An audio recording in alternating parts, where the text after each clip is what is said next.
Então, pessoal, dando continuidade aí. A Alemanha e a Itália estavam arrasadas, humilhadas com o fim da Primeira Guerra Mundial. Mas onde entra o Japão? Como que o Japão faz parte desse grupo do eixo? Eixo que nós podemos chamar de eixo Roberto, sabiam?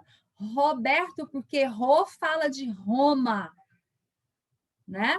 Aí nós temos de Berto, que fala de Berlim, Tóquio fala de Tóquio. Então, o eixo é formado pelo grupo Roberto, Roma, Berlim, Tóquio, as três nações aí que entraram contra Estados Unidos, França e Inglaterra. Então, a gente percebe que desde a Segunda Revolução Industrial, o Japão já estava se modernizando. Esse Japão que se destaca é uma grande potência aí. E assim como a Inglaterra, França, Alemanha, Itália, Estados Unidos, ele era uma nação industrializada, possuía uma marinha de guerra e um exército muito poderoso, né?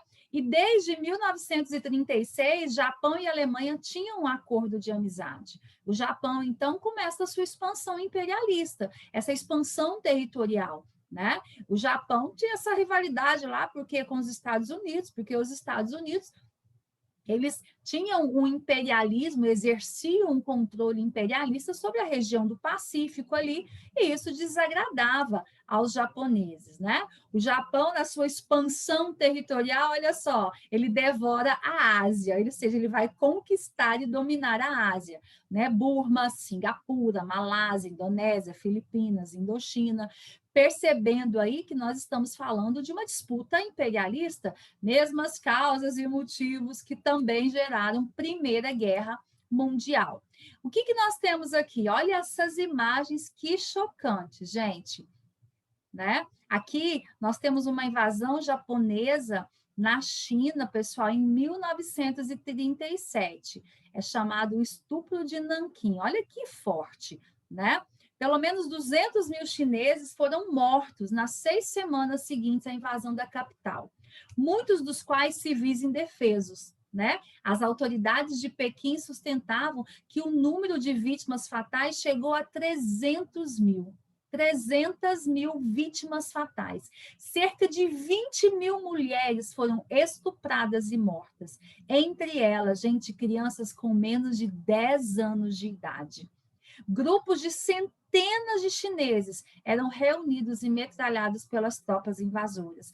E vários outros foram decapitados com espadas em competições realizadas por oficiais japoneses. Essa é a realidade da participação do Japão nesse contexto de guerra, nesse contexto de disputa territorial. Japão esse que estava aliado aos alemães.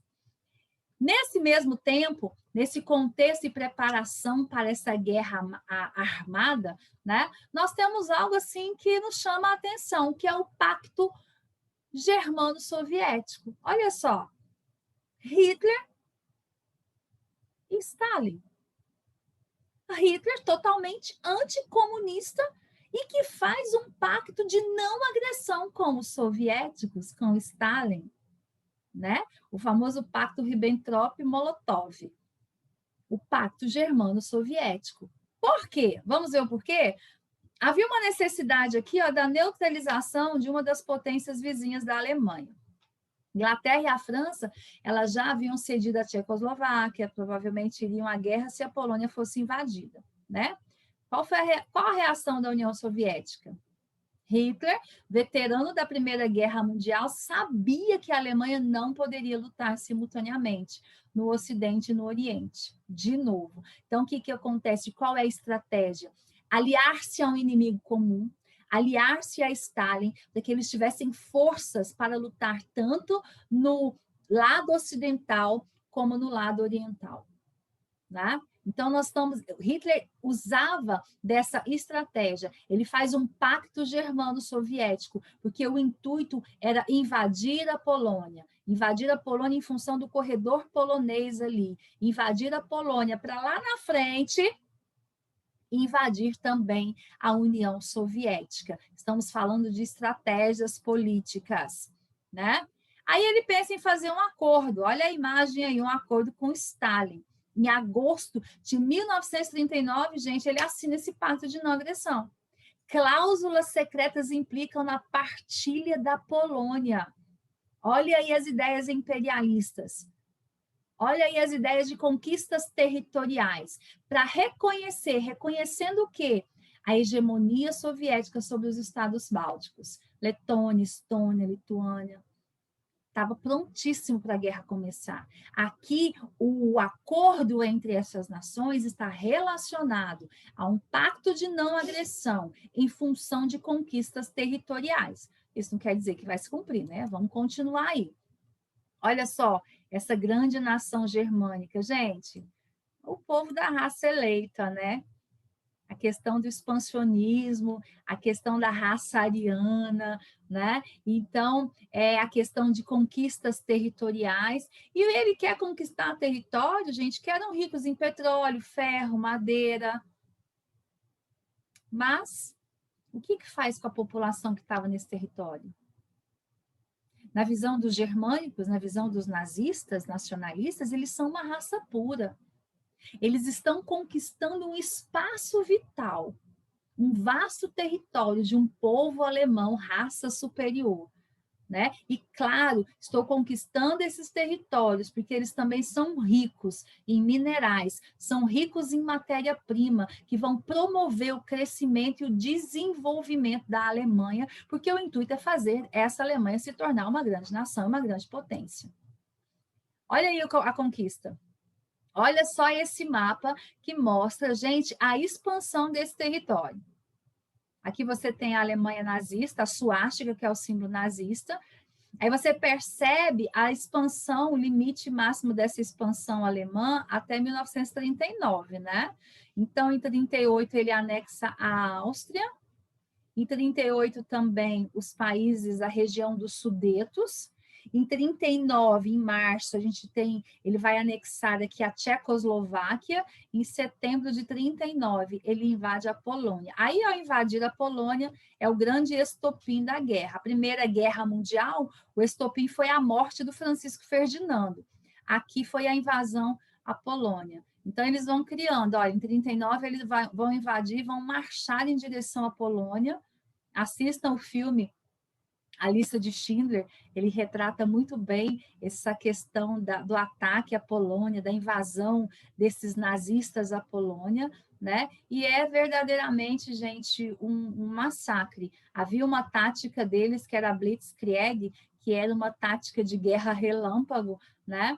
E a gente vai ver aí o massacre, né? O que mais nos chama a atenção são os milhares de mortos dessa guerra, por um motivo não só imperialista, mas meio que neurótico de um cara aí, né, chamado Hitler. Pela primeira vez, gente, olha só, eles usam essa estratégia que é a Blitzkrieg, a guerra relâmpago. A Primeira Guerra Mundial, ela é uma guerra muito pautada na defesa. A gente fala que é uma guerra de defensiva, de defesa. A Segunda Guerra Mundial, por causa da Blitzkrieg, que era essa estratégia de guerra relâmpago, ela é uma guerra de ofensiva, de ataque. Então, você está lá sentado, tomando um chazinho, bebendo um café lá na varanda da sua casa, e de repente você começa a ser bombardeado, tanques vão entrando pela cidade, aviões vão bombardeando, relâmpago, e uma guerra surpresa.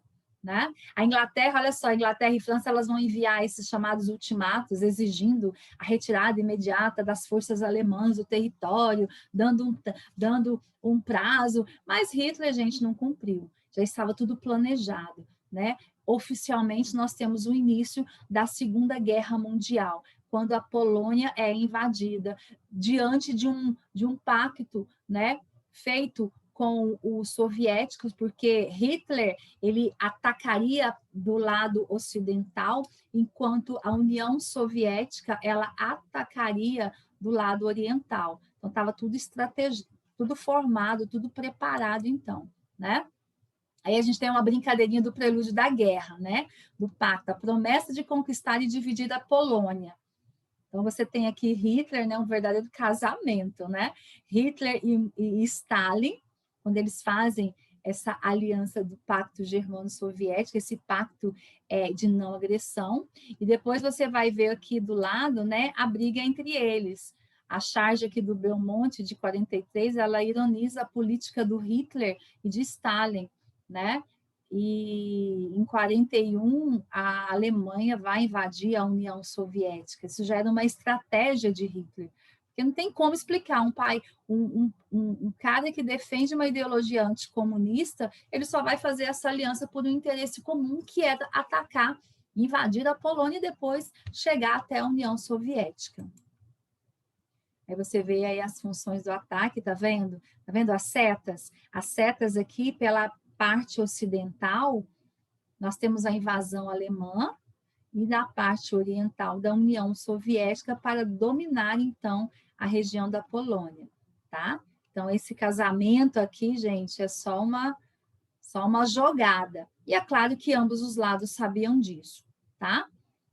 Aí você tem mais imagens de 39, quando os soldados alemães removem as barreiras das fronteiras polonesas, né? Em setembro de 1939. Aqui nós temos os blocos, né? Os blocos de aliança. Aqui nós temos os blocos formados que entraram na guerra. Então, nós temos aqui os aliados, União Soviética, Grã-Bretanha e França. Os Estados Unidos se manteve neutro até 1941, né? Os Estados Unidos só entram na guerra com o ataque a Pearl Harbor pelos japoneses. E do outro lado, nós temos o eixo Roberto, né? Formado pelo Japão, pela Alemanha e pela Itália, ok? E aqui algumas explicando a Blitzkrieg, essa tática que os alemães desenvolveram, que é justamente a chamada guerra relâmpago, a guerra surpresa, né? Então, o bombardeio era de surpresa, né? Velocidade máxima, paraquedista. Pensa num filme de ação aí, pensa e coloca essa cena num filme, essa estratégia utilizada pela Blitzkrieg, né? E os países, as cidades, os territórios sendo invadidos com um poder de destruição fatal e que vai arrazoar, que vai acabar com as regiões dominadas por onde os nazistas passaram. Eu vou parando por aqui, vou dando uma pausa, respira aí um pouquinho, daqui a pouco eu volto continuando com vocês sobre a Segunda Guerra Mundial.